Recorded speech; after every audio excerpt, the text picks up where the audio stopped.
Olá, turma. Sou a professora Laís, da enfermeira, e a gente vai estar dando continuidade na matéria aqui no vídeo para vocês, tá? Hoje a gente vai falar sobre a disciplina neuropsiquiatria. Vamos falar um pouco sobre as drogas utilizadas, a dependência química e depois, em determinados tópicos, a gente vai estar falando das patologias associadas ao transtorno de personalidade.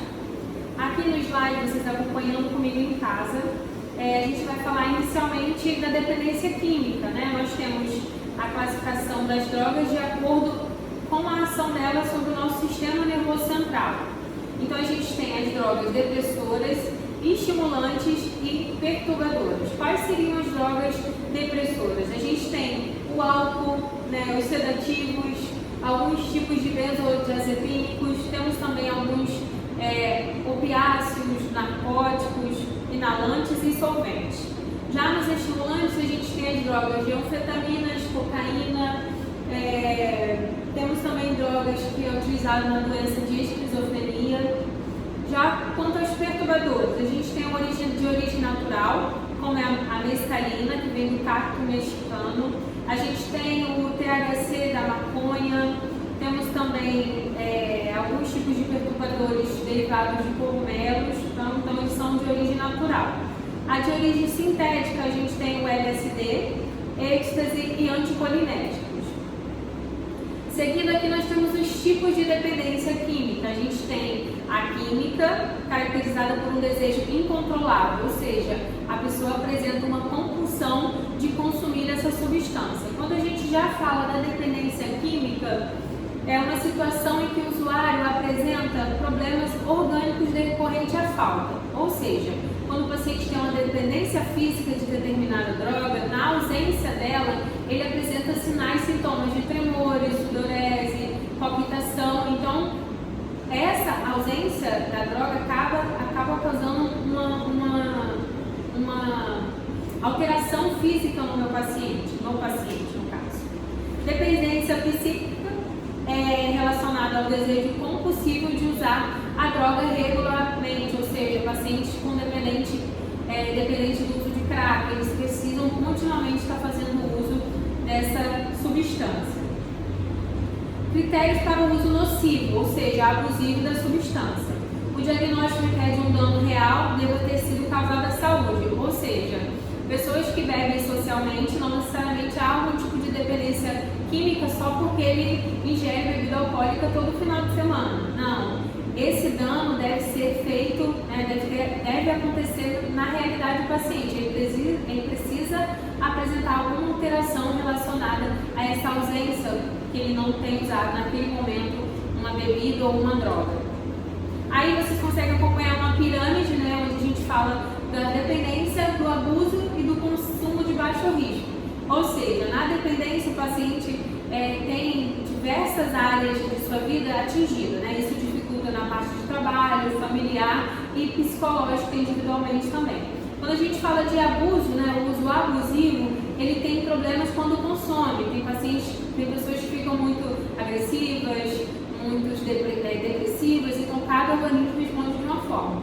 Já quando a gente fala de consumo de baixo risco, né, sem problemas, são aquelas pessoas que bebem socialmente, todo final de semana ou não, isso não altera nenhuma parte familiar, a parte financeira, enfim, e demais áreas do dia a dia dele. Aí vamos falar sobre as drogas depressoras. A gente tem o álcool, que o efeito dele no nosso organismo é enaltecedor devido ao fato que ele deprime os centros inibidores do cérebro, né, fazendo com que o indivíduo torne-se mais contraído, né? Ele afeta a visão e o equilíbrio e além de reduzir o nosso controle muscular, que prejudica também a nossa concentração e julgamento. Os barbitúricos são tranquilizantes, exemplos de um barbitúrico muito utilizado, fenobarbital, gardenal, eles ajudam, né, no relaxamento, deixa a cabeça mais leve e uma perda de coordenação motora. Doses mais altas podem provocar fala enrolada e maiores reduções no controle motor, refrolê leve e sono também. Quando a gente fala dos benzodiazepínicos, que é uma segunda geração de tranquilizante, a gente está falando né, do diazepam, que é o Valium, a gente fala também do alprazolam, são medicações ansiolíticas conhecidas no nosso ambiente de trabalho, que a gente usa em paciente que apresenta alguma agitação. Então, consequentemente, essa medicação vai tranquilizar o paciente naquele momento dele de nervoso, né? Também ajuda a reduzir o estresse, o sono, né? E daí o paciente com sono pode tomar, que ajuda a regular, mas isso é tudo de acordo com a prescrição médica. Tem uma imagem aí, psicotrópicos, essas medicações só são vendidas com receita médica, ou seja, são tarja preta e elas precisam ter um acompanhamento médico. Então não tem como comparar um dipirona com um Valium, com um diazepam, não tem como, por isso que a venda dele é restrita pelos efeitos adversos que eles possam causar, pela dependência que ele pode fazer o paciente passar. Aqui a gente fala das opioides, tá? O ópio é uma planta, papoula, né, sendo mastigado, que produz um estado de relaxamento, descrito como um estado de gozo divino, né? Esse tipo de planta, ela é uma composição de umas medicações que a gente costuma muito usar no nosso ambiente profissional, né, hospitalar, que é a morfina e a codeína. Elas são derivadas do ópio, só que a morfina, ela é um dos ingredientes ativos dessa planta e que é extraída e usada para fazer essa substância. Ela causa um efeito de high, né, que em inglês significa o paciente está alto, né, como se ele tivesse uma sensação de euforia, de alegria. E a codeína é um ingrediente ativo também do ópio, porém menos poderoso, e é utilizado como analgésico e em vários tipos de medicamentos, como tosse, dor, a gente usa a codeína. Já na heroína, é também derivada do ópio, mas é uma droga semissintética, porque ela apresenta, além da planta, algumas estruturas químicas, né, adicionadas a essa molécula de morfina. A heroína é em geral usada em forma de pó, sendo misturada com tabaco e fumada. Pode ser inalada, dissolvida e até injetada sobre a pele diretamente na parte venosa. Ela também causa o efeito de raio na pessoa, né, no usuário, semelhante a um orgasmo sexuais, que dura em média 60 segundos, sendo seguido por um período de 4 a 6 horas de estupor, durante a qual as necessidades corporais de alimento ou sexo são diminuídas, ou seja, o paciente tem um rebaixamento na parte da necessidade de alimento e também ali na parte do sexo. Então ele consequentemente pode apresentar, pelo uso contínuo, uma anorexia ou até mesmo uma impotência. E a sequência física mais externa do uso da heroína é a morte quando em altas doses, principalmente em grandes quantidades aplicadas via endovenosa, o paciente pode evoluir para o óbito ou pode apresentar uma insônia, uma constipação severa e um declínio na parte hormonal da pessoa. Aqui a gente fala das drogas estimulantes. A gente tem a anfetamina, que também causa efeito high no usuário e resulta num sentimento de bem-estar, alegria, causado por um período de baixa, por um período de depressão. Ou seja, no momento do uso da anfetamina, o paciente vai mostrar todo esse furor, essa alegria, né? Esse efeito high, mas posterior ao efeito ele vai ter um rebaixamento, onde ele vai passar por um período de depressão. E essa droga, por isso que ela deixa a gente dependente, porque ela causa um bem-estar. Na ausência dela, o paciente tem uma depressão, né, na atividade, e ele volta a usar, por isso o uso contínuo, né, e vira essa bola de neve. Usuários de rua referem-se à anfetamina como bolinhas ou boletas, e o uso prolongado dela conduz a sintomas de abstinência, como eu falei com vocês, depressão, abatimento e fadiga. Vamos aqui a algumas 3 consequências sérias. A gente tem um aumento da pressão sanguínea, que pode causar um infarto, né, infartos cerebrais e até a morte. Psicose por anfetaminas, então alguns sintomas apresentam, né, o paciente acaba tendo pensamentos delirantes, sentimentos de perseguição, e os altos níveis podem significar perigo para si e para os outros. A cocaína também é uma droga estimulante, que causa o efeito, né, frequentemente utilizado intenso como high, como a gente já vem falando, e dura aproximadamente 30 minutos. Tá? A cocaína pode ser processada e usada de diversas formas. Mastigada, a maior parte da cocaína é utilizada em pó, tá bom? Então, mas também pode ser injetado, causando vários danos, como a gente já falou anteriormente, devido ao seu uso contínuo. Já o crack é uma forma altamente concentrada da cocaína, ou seja, a cocaína na produção ela é feita, é refinada e ficam sobrando pedras, né, dessa cocaína. E é aí que surge o crack, onde essa concentração de cocaína é mais resistente e o paciente, o usuário, ele acaba tendo uma dependência maior, né, pelo efeito high que ela causa em concentração, mas também pelo aquele episódio de depressão. E o que mais a gente pode estar falando sobre ela? Uma vez dependentes, farão qualquer coisa para obtê-la. Isso é quando o paciente, né, começa a ser dependente desse tipo de droga. A cafeína também é uma droga estimulante, muito conhecida por nós, profissionais da saúde, que a gente pega maratonas de plantões e a gente precisa ter ali algo que mantenha a nossa atividade.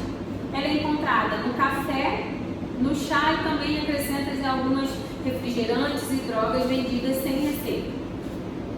O efeito estimulante da cafeína é em geral usado para manter o estado de vigília, tá? No entanto, ela não melhora o desempenho de indivíduos, que muitos acham. Ela deixa o nosso organismo mais ativo, porém ela não melhora essa condição aí de desempenho de algumas pessoas. De indivíduos cansados para fazer os deveres tarefas em níveis normais, tá bom? Isso não usa. Porém, a gente tem um limite a ser usado, né? O normal da ingestão diárias, né, nossa, é de 500 a 80 miligramas de café por dia. Se a gente passar desses níveis, né, diários, a gente pode apresentar uma agitação, uma cefaleia, uma irritabilidade, insônia, perder o apetite, mas isso é de organismo para organismo. Tem gente que toma vários litros diários e não altera essa relação, mas também quando ele não toma, ele tem uma abstinência também. Então o paciente pode apresentar cefaleia, tremores, falta de concentração e ele precisa do café devido, né, a ser uma droga que pode viciar. No que ele toma o café, ele consegue relaxar e voltar às atividades normalmente. Seguimos falando da nicotina, que é derivada do tabaco, muito conhecida também pela gente. As pessoas usam a nicotina e são mais preguiçosas, segundo pesquisas, e desejam aumentar a sua estimulação, né? Provavelmente, problemas mais notáveis associados à nicotina geram em torno da abstinência e os sintomas no quais inclui atenção, irritabilidade, incapacidade de concentração, tontura, tremores musculares, insônia, e é um tipo de droga que o paciente é muito dependente e sair dessa dependência causa um transtorno muito grande no paciente até ele conseguir, né, sair de fato do uso do cigarro. Aí tem algumas imagens que vocês podem acompanhar. O ópio é essa plantinha aqui que é retirada, que a gente usa para morfina e codeína. Aí aqui é a planta da cocaína também, vocês podem estar observando. Coloquei algumas imagens da cocaína em pó, o café que a gente falou, o crack, que é o resíduo que sobra da pedra da cocaína. E aqui a gente entra nas drogas alucinógenas. A gente vai falar um pouco do cannabis, nada mais é do que uma folha seca, né? Nada mais é do que a maconha. A maconha é simplesmente a folha seca dessa planta que é o cannabis. Pode afetar o humor, também experiências sensoriais e funcionamento cognitivo do usuário.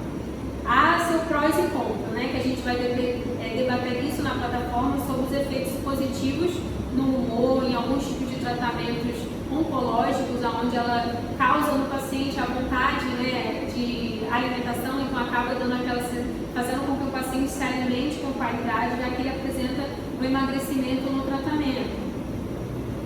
A gente também tem a parte, né, que os críticos alegaram que o uso do cannabis conduz um aumento na violência, taxas aumentadas de comportamento anormal, uso de drogas mais perigosas e a redução geral da motivação. Então, a gente tem prós e contras, que isso vai ser discutido e cada um tem sua opinião em relação a isso, mas ela tem aí seus riscos de dependência também e também tem alguns prós em relação aos tratamentos oncológicos. Na figura, vocês estão vendo aí em casa, no penúltimo slide, tem aí antes e após pacientes, né, usuários de determinadas drogas, crack, cocaína. Vocês conseguem observar como que o paciente fica envelhecido, comprometem a parte, né, da higiene bucal, o paciente tem a parte dos dentes, ficam sensíveis da nicotina, a aparência, o emagrecimento, até a parte psicológica do paciente fica alterada. Deixo para vocês exercitando, para vocês estarem praticando os conteúdos, os tópicos que mais são presentes, para a gente estar tirando as dúvidas de vocês quando vocês solicitarem lá na plataforma. Obrigada e até a próxima.